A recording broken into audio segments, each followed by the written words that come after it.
Assalamualaikum warahmatullahi wabarakatuh. Alhamdulillahirabbil alamin, wassalatu wassalamu ala asyrafil anbiya'i wal mursalin wa ala alihi wa sahbihi ajmain. Amma ba'du. Pertama-tama marilah kita panjatkan puji syukur atas kehadirat Allah Subhanahu wa taala yang telah memberikan kita banyak beribu-ribu nikmat, terutama nikmat iman, nikmat Islam, wabil khususnya nikmat sehat wal afiat. Semoga kita selalu dalam lindungan Allah Subhanahu wa taala. Amin amin ya rabbal alamin. Dan selawat serta salam kita haturkan kepada baginda besar kita Nabi Muhammad sallallahu alaihi wasallam yang telah membawa kita dari zaman yang kegelapan sampai zamannya terang benderang seperti saat ini. Minaz zulumati ilan nur. Anak-anak sekalian, alhamdulillah wa syukrulillah, pada tahun ini kita masih diberikan kesempatan oleh Allah Subhanahu wa taala untuk berpuasa di bulan Ramadan. Bulan Ramadan adalah bulan yang ke-9 tahun Hijriah. Bulan Ramadan ini sangat juga berbeda dengan bulan-bulan Hijriah lainnya. Kenapa? Karena bulan Ramadan ini kita sebagai umat muslim dianjurkan untuk berpuasa sebulan penuh lamanya. Dalam Al-Quran surah Al-Baqarah ayat 183, Bismillahirrahmanirrahim. Ya ayyuhallazina amanu kutiba alaikumus siyamu kama kutiba alal ladzina min qablikum la'allakum tattaqun. Yang artinya, hai orang-orang yang beriman, diwajibkan atas kamu untuk berpuasa sebagaimana diwajibkan atas orang-orang sebelum kamu agar kamu bertakwa. Dalam ayat tersebut Allah memerintahkan kepada kita untuk berpuasa di bulan Ramadan. Dan dalam hadis Nabi Muhammad SAW yang diriwayatkan oleh Imam Al-Bukhari, man shoma ramadhana imanan wa ihtisaban ghufira lahu ma taqaddama min dzambi. Barang siapa yang berpuasa di bulan Ramadan dengan iman dan mengharapkan keridhaan dari Allah Subhanahu wa taala, niscaya diampuni dosa-dosanya yang telah lalu. Dan dalam Al-Quran dan hadis tersebut sudah diterangkan bahwasanya kita sebagai umat muslim diwajibkan atau diperintahkan untuk berpuasa di bulan Ramadan ini. Bulan Ramadan banyak sekali amaliyah yang bisa kita manfaatkan untuk beribadah kepada Allah Subhanahu wa taala. Di antaranya yang pertama yaitu membaca Al-Quran atau tadarus Al-Quran. Al-Quran adalah wahyu Allah. Al-Quran adalah kalam Allah. Al-Quran adalah wahyu yang diturunkan Allah kepada Nabi Muhammad sallallahu alaihi wasallam. Nah, di setiap kita membaca ayat suci Al-Quran akan mendapatkan pahala begitu banyak dari Allah Subhanahu wa taala. Dan Nabi Muhammad sallallahu alaihi wasallam bersabda yang diriwayatkan oleh Imam At-Tirmizi, yakni man qara'a harfun min kitabillahi falahu bihi hasanah.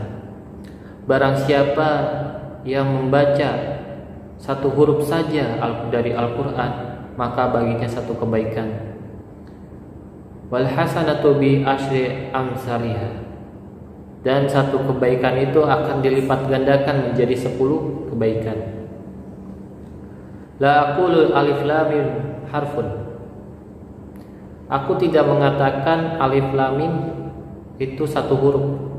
Walakin alifun harfun, walimun harfun, wa mimun harfun.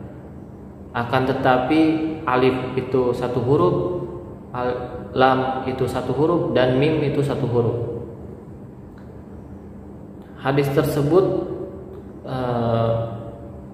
tidak berlaku untuk di bulan Ramadan. Kenapa? Karena di bulan Ramadan ini banyak kebaikan-kebaikan yang bisa kita peroleh dari membaca ayat suci Al-Quran. Misalkan di hari biasa kita bisa mendapatkan 10 kebaikan dalam setiap satu hurufnya. Akan tetapi di bulan Ramadan ini kita bisa mendapatkan satu hurufnya 100 kebaikan. Lalu yang kedua adalah zikir.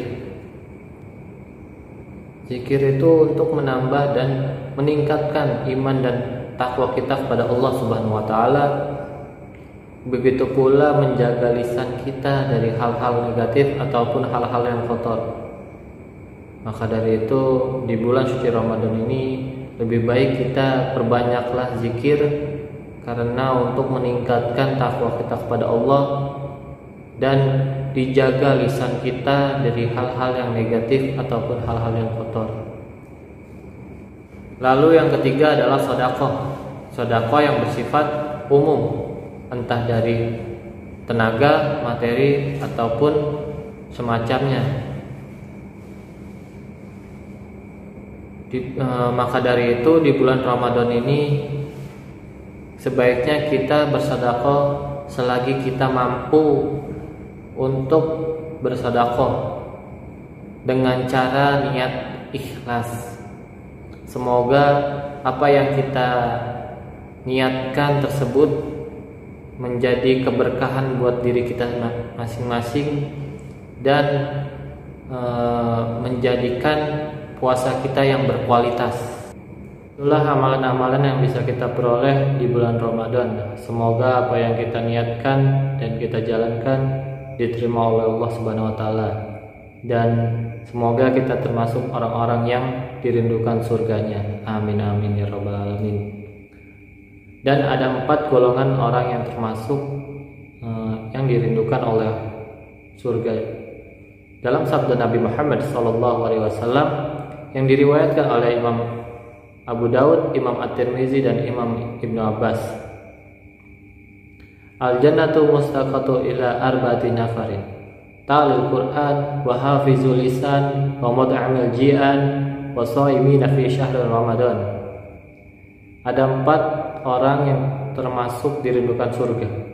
Ta'lil Qur'an, orang yang membaca Al-Qur'an. Wa hafizul lisan, orang yang menjaga lisannya dari hal-hal negatif atau hal-hal yang kotor. Wa mut'amil ji'an, orang yang gemar bersedekah. Wa shaimina fi syahr Ramadan, yaitu orang yang berpuasa di bulan Ramadan. Dari keempat golongan itu semoga kita termasuk golongan orang-orang yang dirindukan oleh surga Allah Subhanahu wa taala. Amin amin ya rabbal alamin. Demikian yang bisa saya sampaikan, kurangnya lebihnya mohon maaf. Wabillahi taufiq wal hidayah. Wassalamualaikum warahmatullahi wabarakatuh.